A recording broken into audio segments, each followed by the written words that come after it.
How to fix you have lost connection to the Destiny 2 server's error. Here are some possible fixes you may try out. Fix 1. Clear the cache. 1.1 Power off your console. 1.2 Clearing the Steam download cache. Fix 2. Switch to a wired connection. Fix 3. Update your network adapter driver using the recommended Avast driver updater in this video guide. Fix 4. Perform a network reset. Fix 5.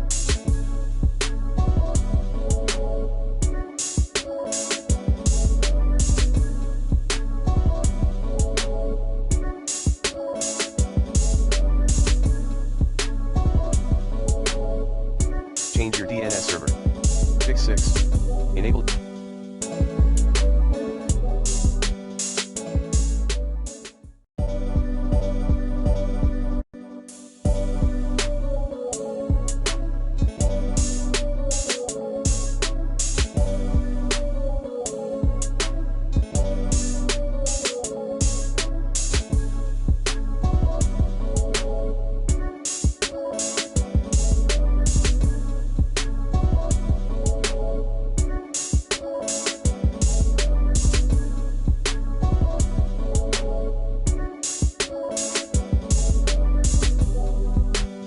UPnP or port forwarding in your router.